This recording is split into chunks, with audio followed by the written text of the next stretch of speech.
Are you ready? Agility from the champion. Oh, deep six. That could be a delivered this deep six.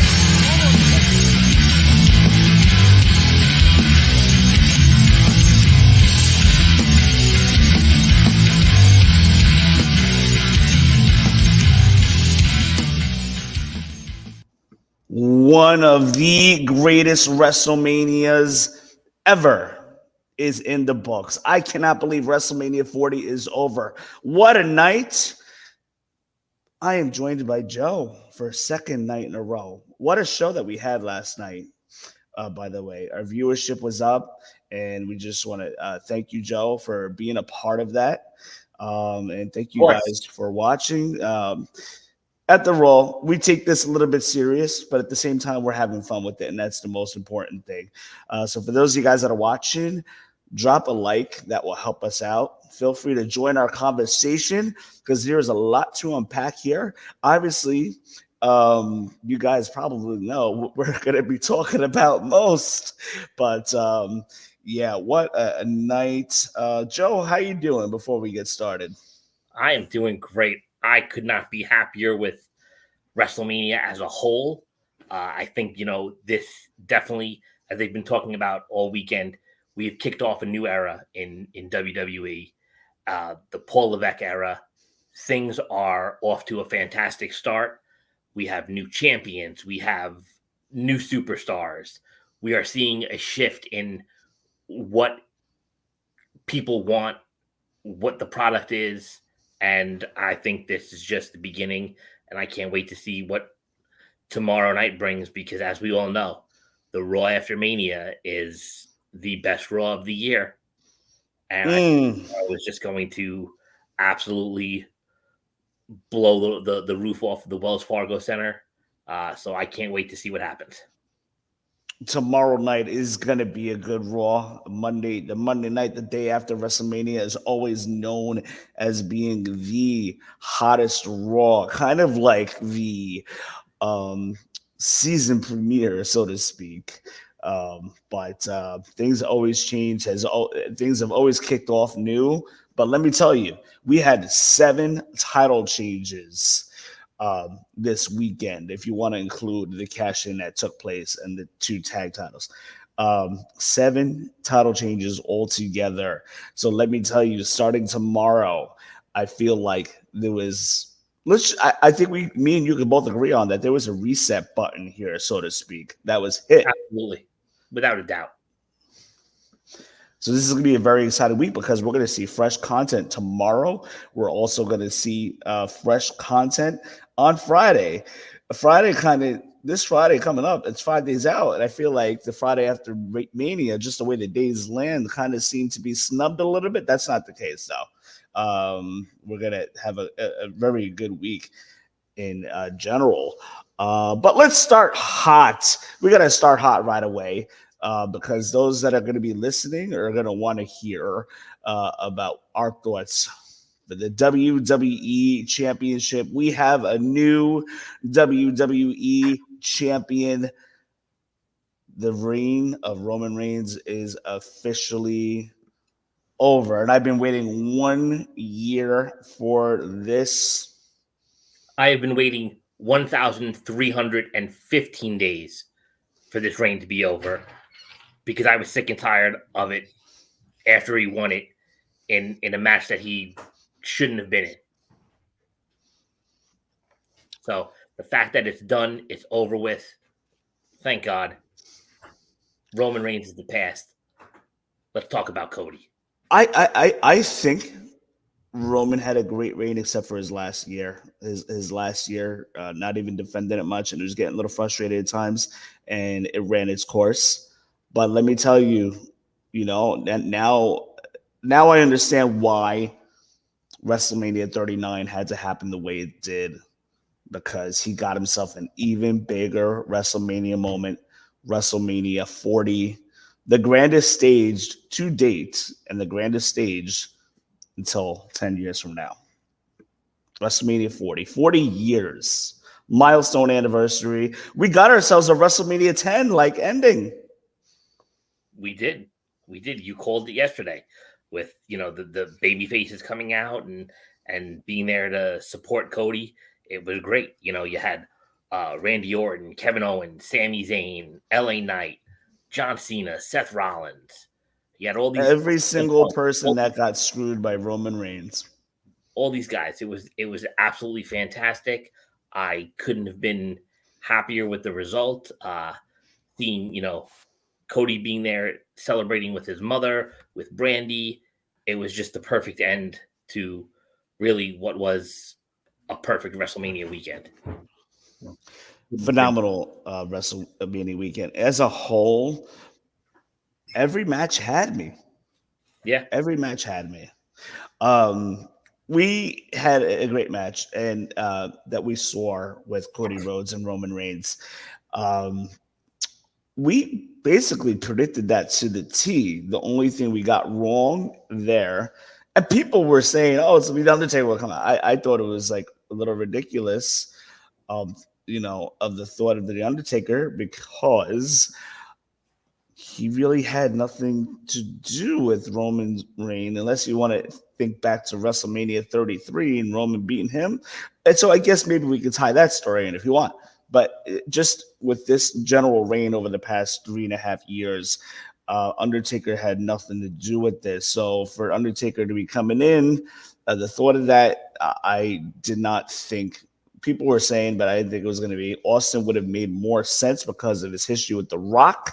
We didn't get that. That's the part of it I got wrong. But we got Chaos. We got Cena going after Solo. We got Jay going after Jim. We nailed that. We nailed Cody. We've been talking about Cody winning for a year now. Before most podcasts, we've had Cody winning for a year. And listen, I'm going to call it right now. Cody is going to have a great run. I believe he's going to have a great run. It's going to come off to a good start. But Joe, I want to ask you this. Let's fantasy book really quick. Okay. We've talked about Cody Rhodes being the champion for a year now. Let's long-term book really quick. Who's the one that takes the title off of Cody Rhodes? I personally got Gunther by no later than WrestleMania 41. What do you think?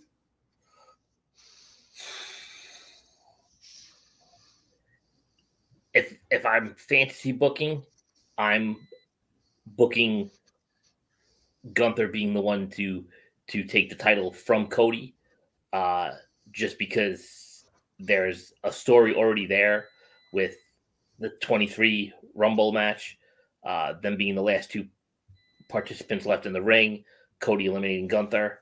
I think it makes sense. It's smart. But, for me, the fantasy is the booking before that. What comes before he loses the title? You have a built-in feud with Randy Orton, if you want to go that route. You have, a built-in feud with Kevin Owens. Plus, we never know what's really going to happen with, the draft coming up in less than a month. That is a good question. Do we see Cody on Raw consistently since he is the top guy? Or maybe headed into Netflix? And we see whoever has the world title on SmackDown. Do we think they go down that route? It's something to look at. What's going to happen? Are we going to see Damian Priest and the Judgment Day all get drafted over to SmackDown? Bayley come over and drafted to Raw. So we have the WWE champion and the WWE Women's Championship on Raw, and we have the men and the women's world's championships over on SmackDown. It's great to fantasy book, but I think you have to see wherever the world title goes, the women's world title is going, and wherever the WWE title goes, the WWE Women's Championship is going as well. They're going to keep the titles on the same brand, because they look the same. You want them to be on the same show. So that's what I think. I'm excited to see if we get new WWE Championship. with Cody. A Cody Rhodes version. Yes, that has been something that has been talked about. Do you think that it would be in a form or a modified version of the Winged Eagle belt? I would like to see that. It would make sense, right? Because that's the title that eluded the Rhodes family for over 40 years now. Well, it was a different design when Dusty had wrestled for it at the Garden and held it in his hands. It was, it was a different belt. But again, the Winged Eagle is the most well known because of the Hogan era. And do we see that come back, or do we see a different version of that, or something similar to that? Again, the big blue eagle that we saw in the Attitude Era is still one of my favorite belts of all time. Do we get something like that from Cody? Does he even change it at all? Who knows? I would definitely love to see something like that. I must be honest, I'm not a fan of the new titles, with the exception of the World Heavyweight Championship. I do like that belt. It's reminiscent of the big gold belt. So I think it's great. But the WWE, the men and the women's title, not a huge fan of them. I hate that the WWE logo in the center. That's all it really being, with no gold plating. I want something classic. I want something that we used to have. Yeah, no, for sure. Absolutely. I would like to see a traditional belt that Cody would prefer. And, maybe with his like little logo on there or something, I think would be pretty cool. Um, and of course, you got the side plate, so that's probably Yeah. an automatic given anyway. So just to run down the Roman versus Cody match, and if there's some spots that you liked, feel free to chime in. But we see Roman Reigns with the crossroads on Cody early, power bomb Rhodes to a table. We saw that. Cody spears Roman. Roman kicks out. Then Jimmy super kicks Cody. So the chaos really began through about the 25-minute mark of the match. Then we see Jay for the save. Then the Usos go. I'm sorry. Jay for the save. And then the Usos go through a table over by the top of the ramp, which I thought was a pretty cool spot as well. Great spot. Yeah, Cody speared Reigns through the barricade. I thought that was pretty good. Fantastic spot. Yeah, and then out in the crowd. Another great spot on that platform. Yes. They really worked within. They really made the Bloodline rules match, work for them. Again, does the interference sully Roman? Sully Cody's win? I don't think so. I think everything played out, as good as it could have. Enjoyed it. I know there was a lot of speculation on, are certain people going to debut tonight, right? There was the speculation of where is MJF? Is he still with AEW? Is he coming to WWE? Is he going to support Cody Rhodes if he does? Yeah. There was the big internet, the big swell on the internet today of the Samoan Werewolf had signed with WWE during the week. Jacob Fatu was he going to debut tonight? Was he going to do something? I don't know. Listen, I think Jacob Fatu probably. I think you debut him tomorrow. Have him attack Cody. If he even signed, who knows? I can't. I don't know. I think it's all internet speculation again. Yeah. But again, we'll see what happens. Again, you have a built-in feud there. If you have a built-in feud with Solo, if he chooses to go after Cody. I did like the fact, Solo in the ring yelling at Roman to finish him, and Roman yelling back, I know. Created a little bit of tension there. Let's see what happens. And I keep forgetting that I have the live aspect of it, with no commentators. I don't catch any of the dialogue. I miss some of the storytelling because obviously you can't hear what's going on from all the way up in the heavens. So yeah, you definitely have some more insight on that, I have to ask you something about what Drew was saying to CM Punk later on before that cash in, but we'll visit that in a second. We see Solo come out, and then all of us were expecting John Cena. That was predictable, and that was cool. And then Great. after that, The Rock comes out, confronts John Cena. Just the visual of The Rock and John Cena in the ring, face to face, and then The Rock hitting the rock bottom of John Cena. That was really well done there. Just that visual of having them right there. I didn't see that coming. With that face-to-face altercation, I did expect John Cena to take out Solo because that made sense there for a couple months ago. Solo beating John Cena as well, so that made a little sense. Then we had so we had Cena, and then he gets a rock bottom. The Shield music hit. I'm thinking to myself in my head, are we getting Moxley back? Is this a surprise? No. But then I see, I see Cena. I finally realize it's Seth Rollins, and that he possibly dyed his hair during the events, and he looked like the Shield of Olds, which I thought was cool. The fans marked out for that as well. And then Roman Reigns intercepted Seth Rollins with the Fear. Superman punch. So I thought that was really good too as well. And then what we thought, we were expecting Stone Cold Steve Austin in this spot. We were expecting Glass Shatter. All the wrestling fans were expecting Stone Cold, but we didn't get that. Why? Who knows? Probably Triple H was reading all this on the IWC and X and Twitter, whatever heck you want to call it these days. And he did a little bait and switch. And lo and behold, we get the Undertaker. So I thought that was cool. The crowd marked out for that, and I thought that was a great touch to the match. Yeah. So that's it. Cody is our new champion. Getting into the details of the WrestleMania 10 celebration happens. You knew this is how it had to be. I loved when Cody hugged his mom and gave his mom the title. That hit me. Great moment. That hit me. That was a great moment. I loved every bit of that.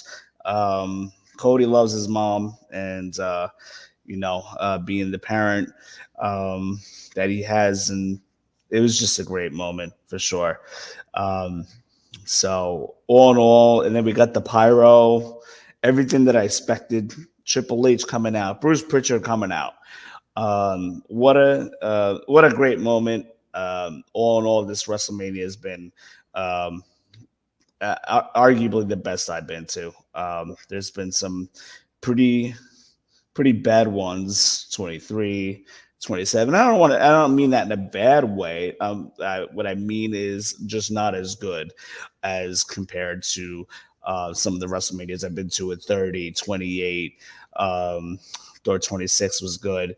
But this was very good. It was stats hard and just a lot of good quality. Even like the two matches, maybe there may have been like one or two matches that like you probably weren't invested in. Like I wasn't really as invested in Final Testament against Pride, but they tore it up tonight. They worked their butts off. I felt the decisions should have gone the other way, maybe because they needed more. But Joe, you did sway me a little bit yesterday. That probably lean more towards the Pride. We'll go to talk about that. Probably not, but yeah. I think it was a great match. It was fun. It was a nice pop for Bubba Ray Dudley to be there. And he put on the glasses. It was a fun moment. It definitely kept me invested in it. I enjoyed the match. I thought there was moments where everybody shined. Montez doing that dive over the ring post, taking out AOP. Karrion Kross had some shining moments in there as well. I think you can see how tough that guy is, and hopefully big things to come for Kross, for AOP, for the Profits, and for Bobby. I think it was great. The spot with B-Fab and Scarlett going through a table. Yes, loved that. That took me back to the ECW days, by the way. that was a great spot. So overall, I enjoyed that match. I thought it was a good match. It kept my interest. So It did, but now it's time to put a squash to that feud. I think we're done here with that. yeah, that match. Yeah, Um, let's talk about the women's title really quick. Bailey versus EO. This is the results I was basically expecting with BO, EO Sky and Bailey. I the build to this was not that great in my opinion. I disagree with you. I think the build to it was great. It was a nice slow build. It was a slow build, that's for sure. You saw the tensions building up even before last year's WrestleMania. There was tension building between Damage Control. SummerSlam. Once EO won the title, you kind of started to see more tension between EO and Bailey. It was great. I thought it was a good build to the feud, and I thought the payoff at the end here tonight was absolutely fantastic. This is my payoff. I have been a Bailey supporter since day one. Yes, I absolutely love Bailey from her days in NXT to what she did when she first came up to Raw and then SmackDown. I will always be Bailey's number one fan. Absolutely love her, and I think she got her moment. And boy, did she shine tonight! Kudos to EO, who put on a fantastic match with her.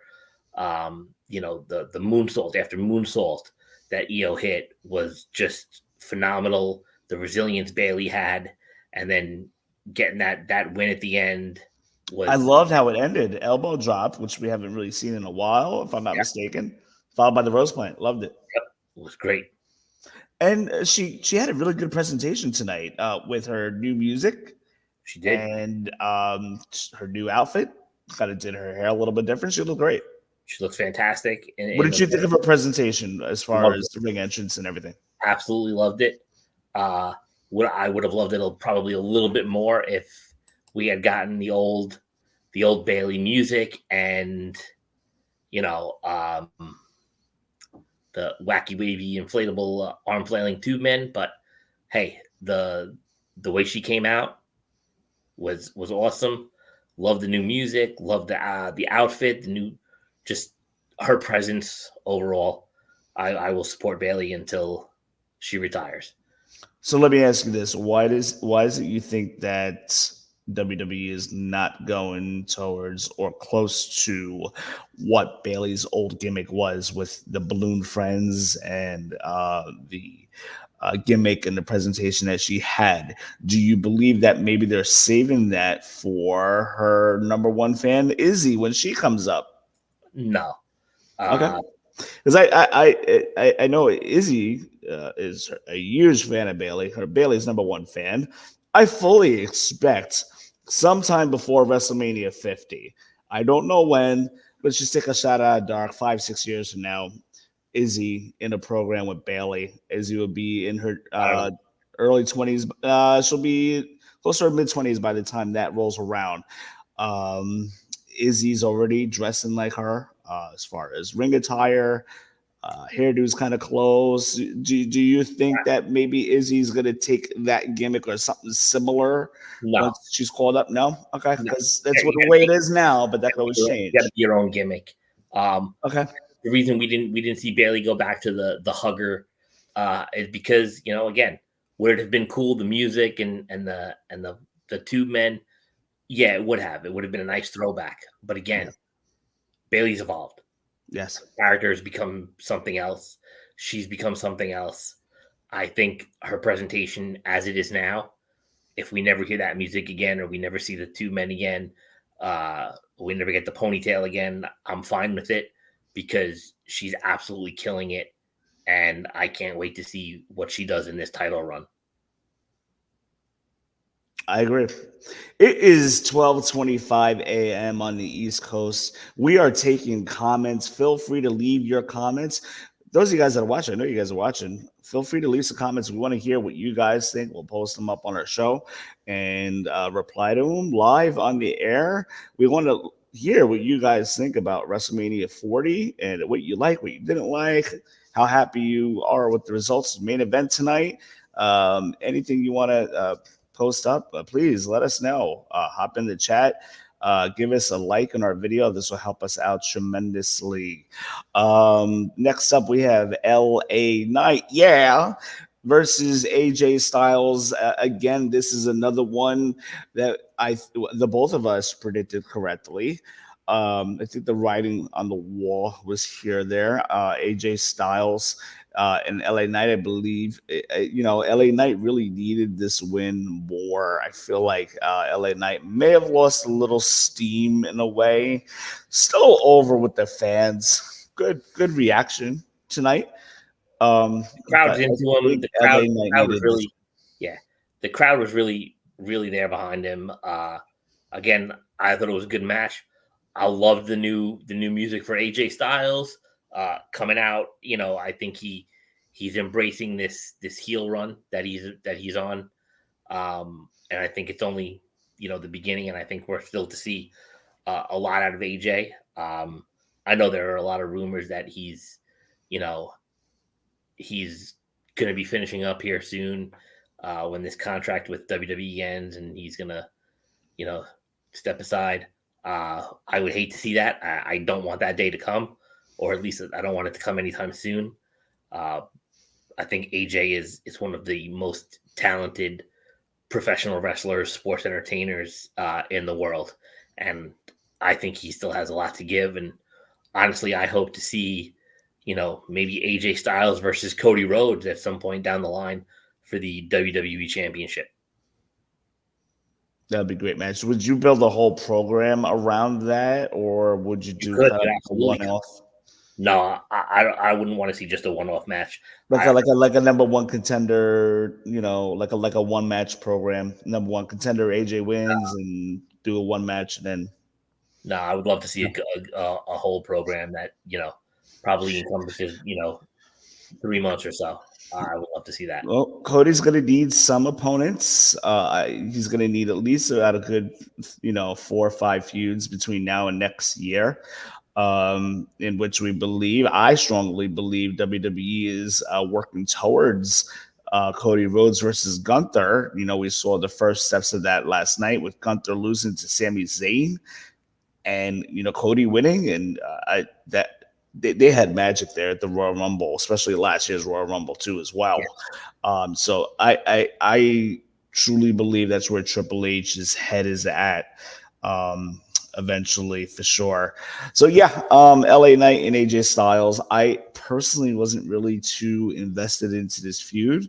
The match was good. I did like a couple things on the build to this match, such as LA Knight going to AJ Styles' house and then LA Knight getting arrested for trespassing. And I thought that was cool and fresh in a way that WWE Triple H's booking is thinking a little bit more outside the box when building up these feuds and, going backstage. And all these different things, little touches that he did all weekend with the presentation. Like, for example, the cameraman following Sami Zayn to the ring. All these stuff was really good. So that being said, LA Knight versus AJ, for me, it was basically borderline just there. A couple things I liked about it. Good match. And, let's see where we go from there. Next up, we got the U.S. title match between Logan Paul defending against Kevin Owens and Randy Orton.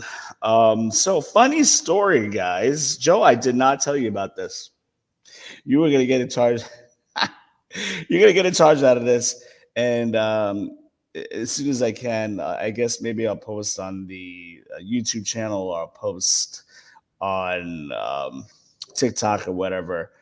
But today, me and my friend, we are at Pat's. I don't know if you were with us at one of the Philadelphia trips, but we went to Pat's. Yeah. Me, Mario. It was before what I'm pretty sure you were there for that. And we went to Pat's, and their cheesesteaks are just amazing. It was just a must. It's always a must when you're in Philadelphia. You better get a cheesesteak from the correct place. So you got Pat's and Geno's right there, 15 minutes outside the stadium. Choose your pick. One of the two. It's whatever at that point. Everybody debate who's better. Pat's been there longest. So we're at Pat's. The building's kind of closed down in a way. They're doing renovations, so it's partially being used. They got the seating area on the outside. So across the street, they have their truck set up where they're making all the cheesesteaks and what have you. So that being said, I'm standing online, maybe about 5, 6 people ahead of me, maybe 10, whatever. I'm close. I look over to my right. Somebody looks like Logan Paul is walking. I'm like, that's Jake Paul. Jake Paul walks right past in front of us on the other side of the truck. You see me circle around to the same side of the truck, the back of the truck where Jake Paul's headed to. I got my camera. I got my video. I shot video and photo of Jake Paul going into the truck. I shot video of Jake Paul making the cheesesteak. He was yelling cheesesteak. I was yelling cheesesteak, and he would yell it again. Then I yelled it back. So that was a little cool interaction that we had. I had that on video. I'll show you if I haven't already. Send it. But it was just cool. Like, we did not expect Jake Paul to be there getting a Philly cheesesteak at the same exact time. He actually made a couple cheesesteaks. My cheesesteak was about 2 away. Had he hung on and made 2 more, I'd be able to tell you guys that Jake Paul made my cheesesteak, but it was that close. But anyway, I thought that was pretty cool. That threw me off guard. So getting back to the segue into the U.S. title match, we had his brother Logan Paul defending against Kevin Owens and Randy Orton. This was a little bit of a fun match. The match starts out with Kevin Owens and Randy Orton basically just double teaming on Logan Paul for the first 5 to 10 minutes or so. But then eventually, it was a matter of time before things would start breaking down between Kevin Owens and Randy Orton, and Logan Paul kind of causing that division. So finally, we get KO and Randy Orton fighting, which leads to Logan Paul getting an advantage there. I loved Logan Paul's taunting of Randy Orton, imitating him during the match. So that was a really good touch. Like, he just knows how to find the hard cam. He knows what to do there. Love it. He looked great in the ring tonight. I couldn't really tell you if that was one of his best matches or not. I'd have to really see how it came off on TV as well. It was a good match. I think the big thing here was the fact that what we said yesterday was exactly what happened with Kevin Owens being there to take the pin, Logan retaining, because I think we're going to see him drop the belt at SummerSlam in Cleveland. But we'll see what happens. I can't wait to see who his next feud is with. I think it'll be interesting.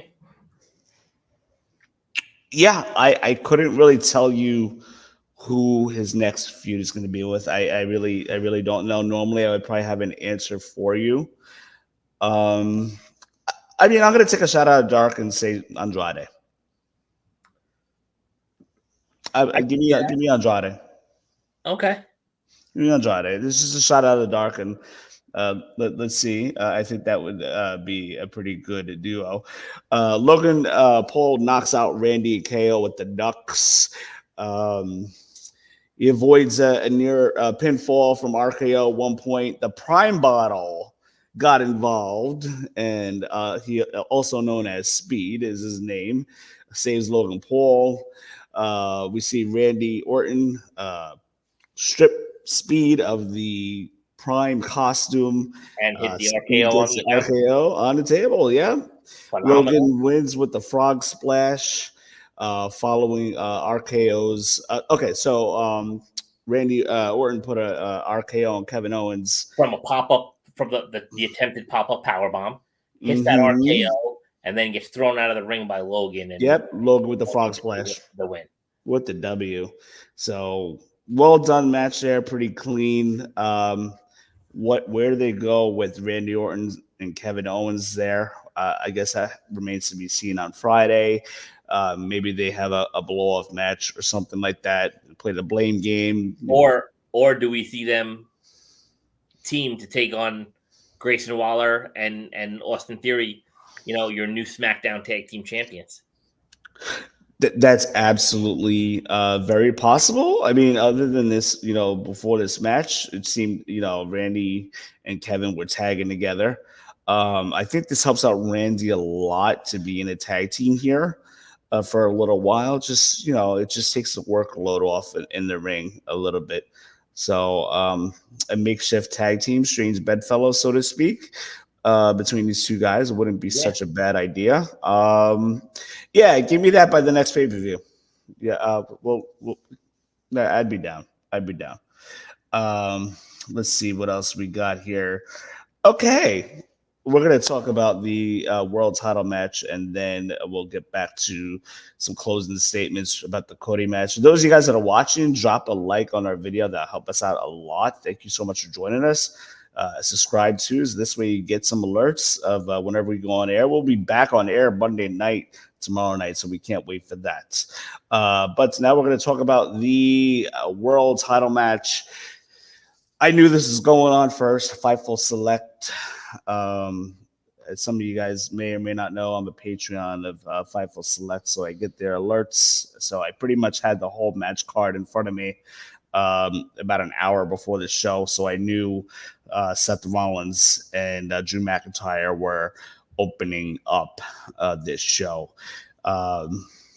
Very, very. Oh, so when this match started, I had a WrestleMania 28 PTSD moment. I wouldn't say PTSD; it was pretty cool, but just for a lack of a better term. But instantly came to my mind Daniel Bryan and Sheamus when Sheamus gave him Daniel Bryan the bro kick to win the title right away. So when Drew McIntyre started the match with the Claymore, it's 28. Daniel Bryan and Sheamus is 28 when Daniel Bryan lost the title to Sheamus. You're right. That is a very rare moment, and I will pat myself on the back because that won't happen for a long time. Yeah. It won't happen for a long time. Those of you guys that are watching, Joe right here is he's a wrestling encyclopedia. Like, he's got details on NXT, Indies. I don't like, and I'm a very smart wrestling fan when it comes, especially on the WWE level and predicting stuff. Joe right here, you guys, like, he's always when something historical, something that happened in the past, always a quick answer. It's amazing. I wish I could be like that, but I'm not. So Joe's very gifted. I think what the fans need, I think what the Aftermath fans need is they need to see an Aftermath quiz bowl, and we crown our first champion. We should do something like that. I don't know if I'd want to be the one to face you with that, to be honest with you. I would probably put you up with our friend Rob Knowledge. I think that would be something to see. Like, I would pay for that. I would pay to see that, to be honest. We couldn't put Knowledge on the show because we'd never be able to get through a segment. If you guys go back to episode, I believe it was 24, we had Justin Incredible on, and we could not get through a segment. I loved having him on, but we tried to do a review show, and it just went off the rails. So if you guys want to kind of know what I'm talking about, you can go back to episode 24 and check that out. It's still up there in the archives on our YouTube channel. But unbelievable. Anyway. I gotta before Drew, we get anywhere, yeah, absolutely. I got to shout out to my sister who's watching us on YouTube right now. What's up, Jamie? Thank you so much for hopping on. Appreciate it. Yeah, no, Joe is absolutely gifted. It's wrestling mind's gifted. Like it's very rare when I come across his type of wrestling mind that he has for the business. We don't always agree on everything, No, but there's no denying very, very gifted, to say the least. But moving on, we got Drew McIntyre. Instantly, Claymore, Seth Rollins. The fans are going nuts. I jump out of my seat. I'm expecting Seth to lose the title, but I jumped out of my seat. Could not believe it. The almost near fall, the 3 count had the. I'm sure that came off very, very well on TV, but the crowd popped for that. So we had that. And then all of a sudden, Seth is favoring his knee. So this is storytelling from his knee issues that he's had from the past couple months. And we knew that going into the match today, Yep. that Drew was going to focus in on that knee. He was going to base his attacks on taking Seth's leg out.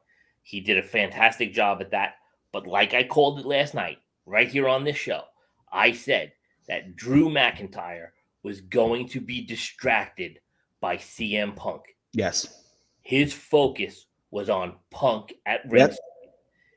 Yep. Yes, he won the match. All throughout the match. He won the title, right? But then he got up on the announce table. He trash talked CM Punk.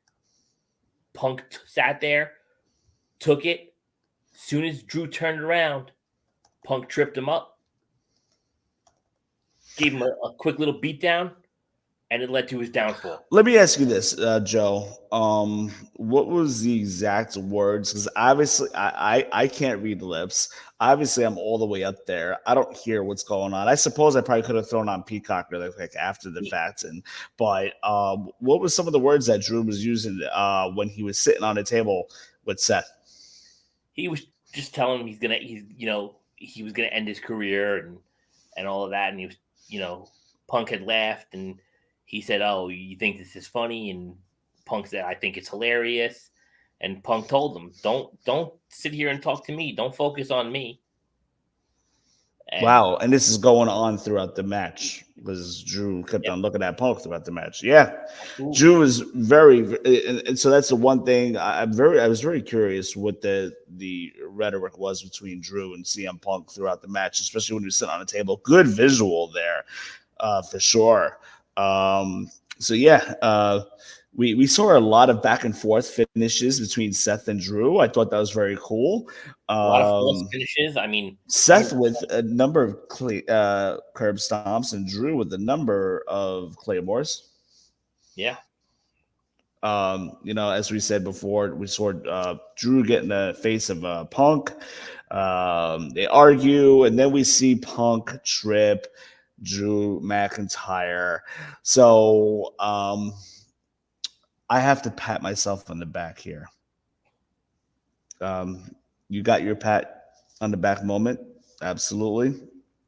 I have to pat myself on the back here with Damian Priest coming out, cashing in his Send Your Money in the Bank briefcase. This is something that I've had in the back of my head for a few months. Reason being is because 4 months, and they kind of stopped it for a little bit. Yeah, Damian Priest and Drew McIntyre getting in each other's way from winning a title match or an attempt to cash in.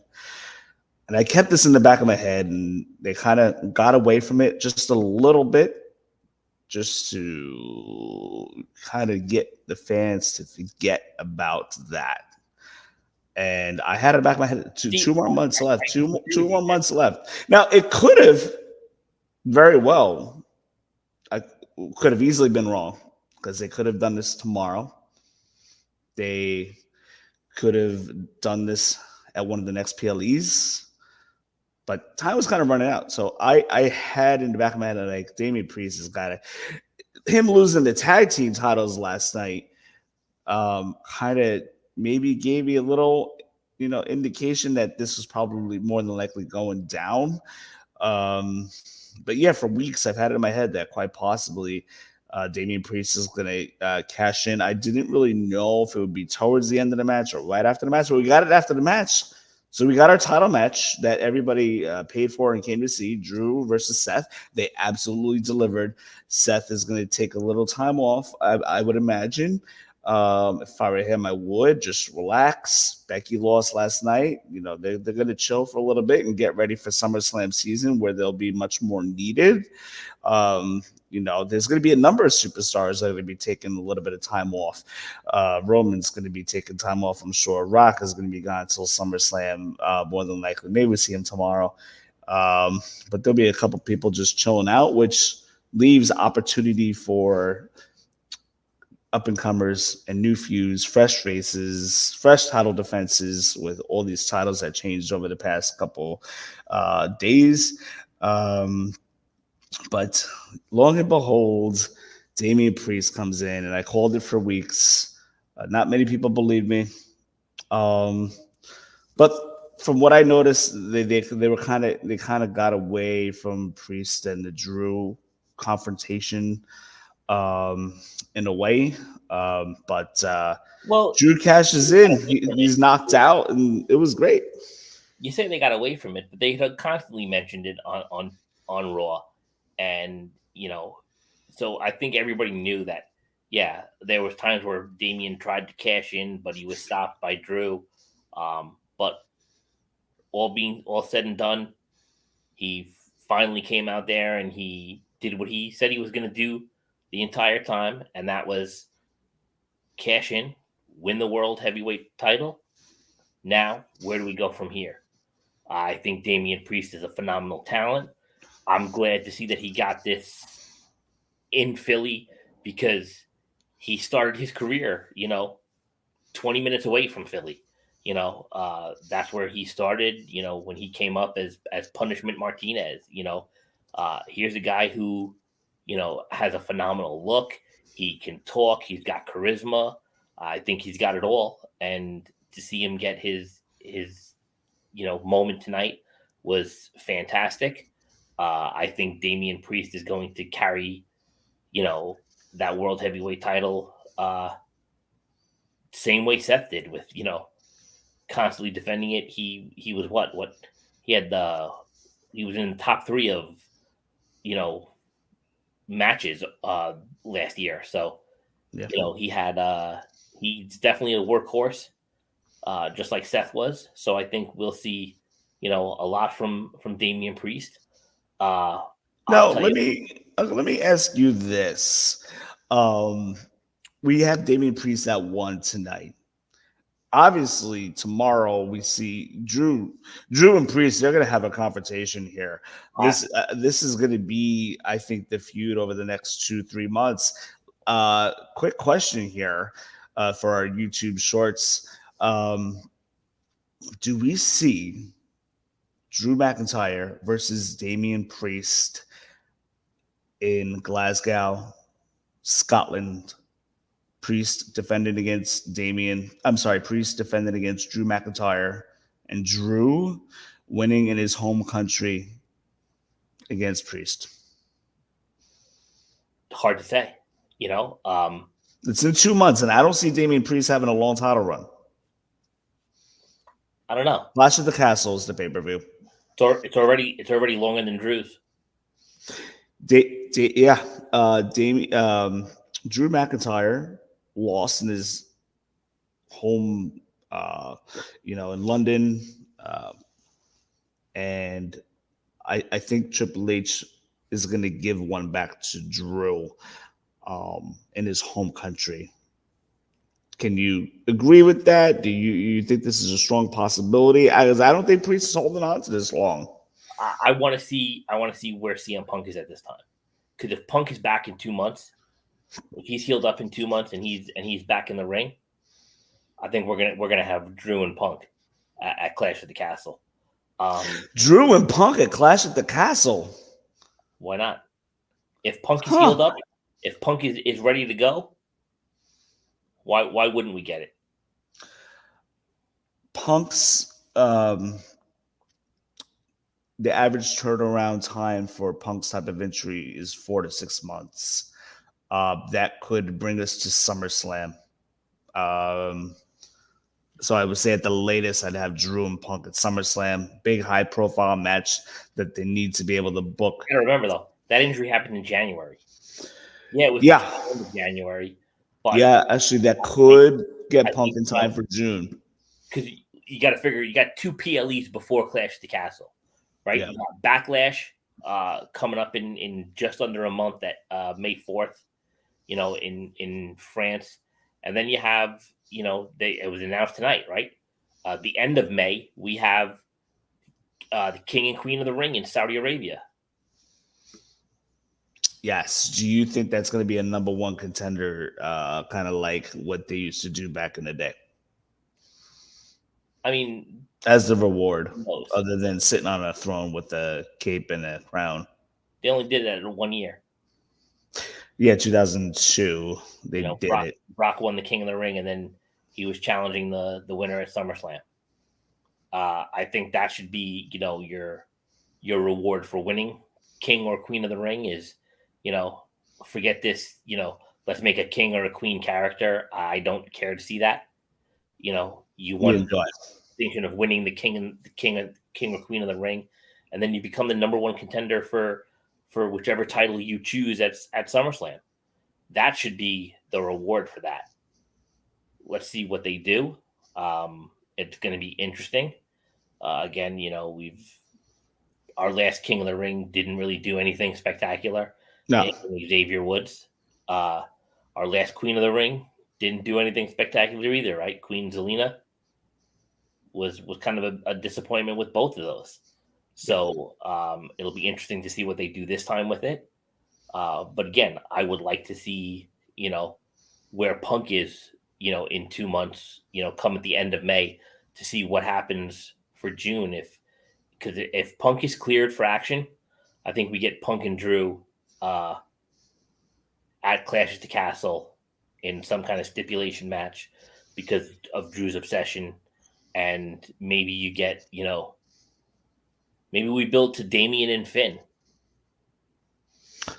Oh, I did not really honestly think about that. That's kind of been on the back burner for me just because of focusing on what all the possibilities and scenarios that was going to happen this weekend. They could definitely go that route. This could lead to a little bit of dissension with Priest holding on to the belt and representing, being Judgment Day's only champion aside from Rhea Ripley. But Finn being the quote unquote leader, so to speak, that this could lead to jealousy and maybe some division within the group. If it's me booking, you start to see the cracks tomorrow. Right? Yeah. Damian and Dom, Finn, JD siding with Finn because Finn trained JD, and then Rhea stuck in the middle and not sure what to do, trying to keep the peace. It leads to a Judgment Day split, and we get maybe Finn and Damian. I would love to see it. I think it would be a fantastic program. For sure. As far as the Drew McIntyre goes, I mean, I would fully expect, wouldn't be surprised if they're going to do Drew and Priest.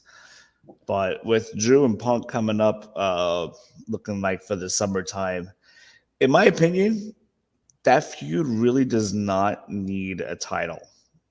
It's a high-profile match. It's been built up. Doesn't need a title. I mean, it may enhance things a little bit, but I don't think it needs a title there. I would like to see what Damian Priest. I want to see something fresh. Let's see what Damian Priest could do with this world title that he has now. I'm going to call it now. I think that before WrestleMania next year, Seth Rollins regains the World Heavyweight Championship, and we get Seth Rollins versus CM Punk main eventing Yes. WrestleMania 41. Yes, I fully agree with that for sure. That's a high profile match. I don't think you do that in SummerSlam. I think you need to get the Punk Drew out of the way first, and then we can get towards Punk Seth Rollins, which I believe was the initial plan. If I'm booking, I'm keeping Punk away from the world title until WrestleMania season. Yes, I want to see Punk stay healthy for a while. I want to see him have a couple matches and prove that he can stay healthy before we start putting him into that role, into a prominent feud against Seth Rollins for WrestleMania 41 next year for sure. Yeah.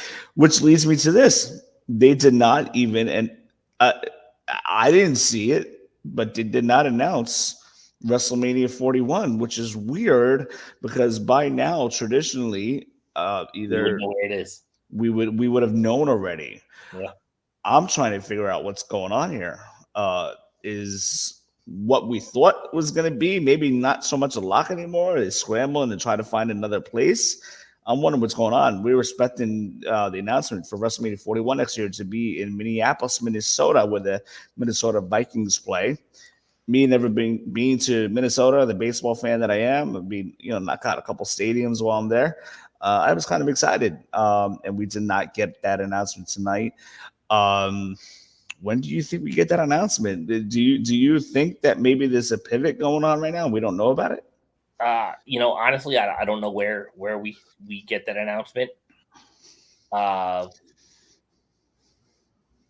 Who knows? Let's see what happens. I think maybe we're a couple months away from an announcement. It could be. It could be. Maybe I mean, to tickets being on sale.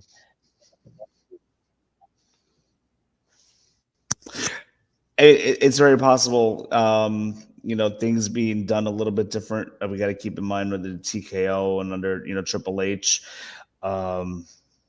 Maybe tickets are going to be moved to like November, and then it gets announced in August. Who knows?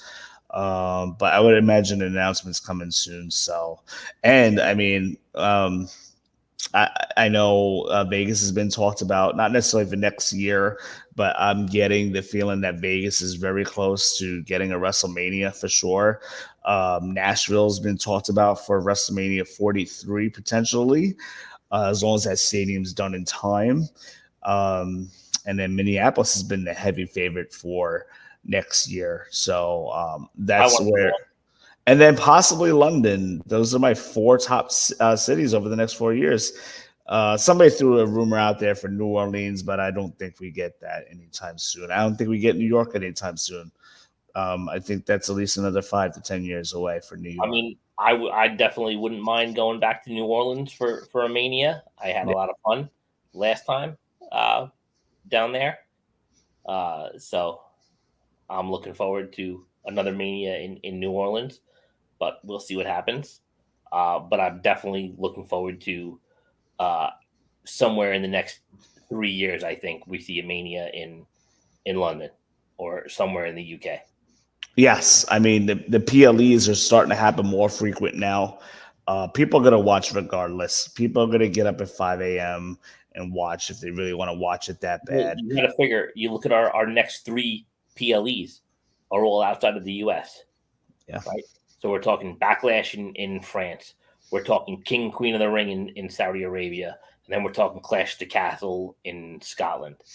Not to mention, right after SummerSlam, there's a pay-per-view in Germany. Going to Bash at Berlin. Yeah. So a lot of international stuff, which leads me to believe WrestleMania is going to get an international pay-per-view very soon, within the next couple of years, if that. And I believe London is going to be the first overseas WrestleMania for sure when that does happen. But I wouldn't mind a WrestleMania in Tokyo. That's going to be some expensive trip. I hope they announce that far in advance so my wallet can be ready for that. But why not? Let's do it. They've done a live pay-per-view with Brock Lesnar headlining. What was the name of it? It was like 5-6 years ago. Brock He's from the Lesnar was East. there. Was it? He's from the East. Yes, and Yeah, people watched. that was a cool show. That was where Finn Balor defeated Kevin Owens for the NXT Championship. It was a great show. People watched, so no doubt in my mind they're probably going to go back there. But I think London gets a big show first for sure. Anyhow, we've pretty much covered everything. Let's go back to Cody really quick. What a night. What a moment. This is what we talked about for over a year at minimum. We've talked about this, and sure enough, it came to fruition.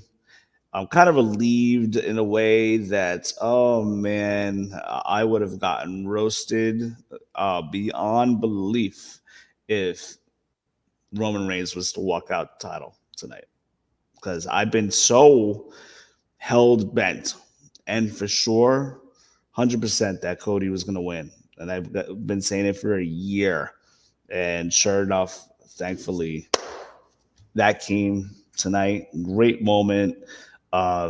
Those of you guys that are watching, if you guys want to drop a comment really quick before we go off, we'll address it. What you guys thought about the main event?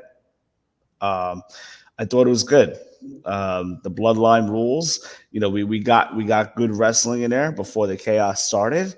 Yeah. So we had good wrestling match, finishers, false finishes. Then the chaos Avengers style. We had the WrestleMania 10 finish celebration. It was just all well done. What a WrestleMania weekend this was. This is arguably the best of all time. I need to watch this for myself to further go along with that, to see how the presentation was, the commentary, and just kind of get that experience. But from a live standpoint, definitely the best WrestleMania I've been to, and I've been to 12. So this was an excellent show. Both nights were stacked. And it was just I was glad to be there tonight, and regardless of where my seat was. I sat up high both nights. Tonight wasn't as cold, thank God. Yesterday was absolutely brutal. My goodness, even the wrestling talent were complaining about being cold and what have you, but it was cold up there. Tonight was a little bit brisk, but it was good. It was more doable. It was fun.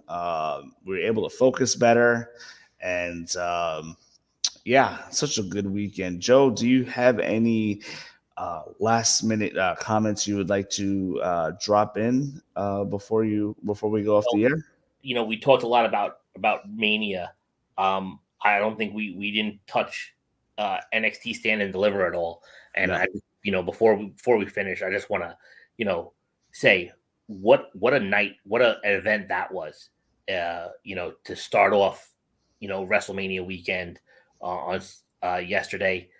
Seeing Carmelo Hayes and Trick Williams main event that show. In a match that didn't need the NXT championship.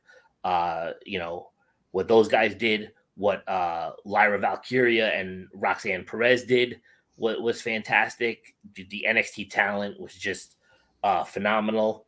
And, the reason I say that is because I look forward to what's to come tomorrow night. What will happen on Monday Night Raw? Who will show up? Right? Do I think we see maybe a Lyra Valkyria coming up and maybe getting in the face of Rhea Ripley? Do we see, a Carmelo Hayes show up and, make an impact? Don't know, but would love to see it.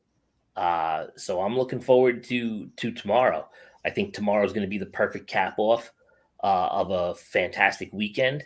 And again, perfect kickoff of the Paul Levesque era. Absolutely. I am fully confident the WrestleMania 40s are going to be must go to WrestleManias the next 5 to 10 years. For as long as Triple H wants to do that, then Shawn Michaels is grooming people right now as far as booking strategies go. WWE is in good hands in the immediate future for sure.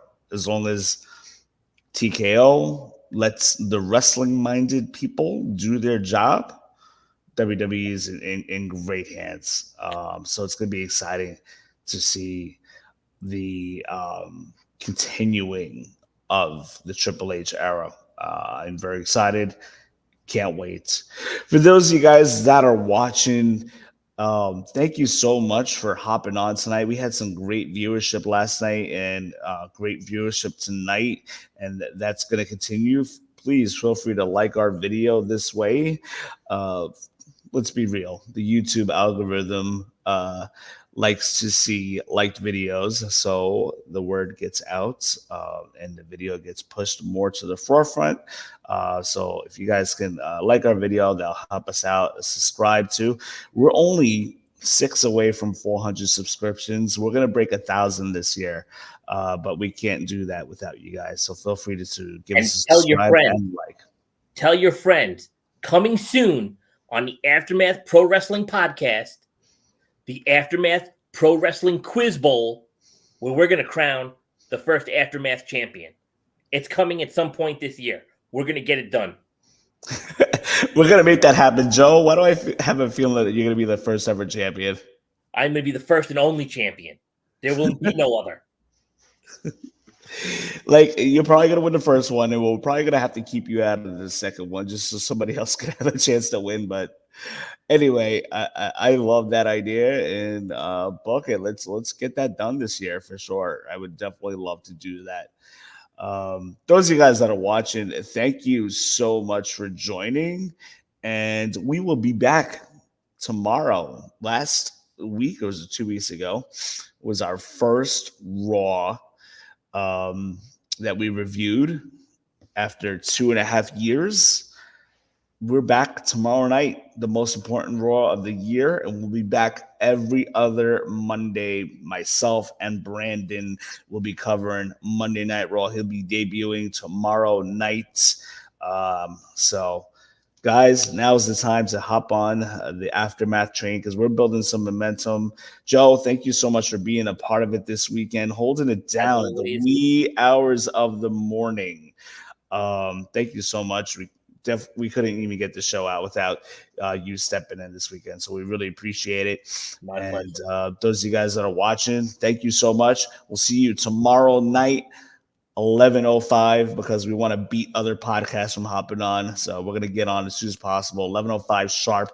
Catch you guys tomorrow. Agility from the champion. Uh-oh!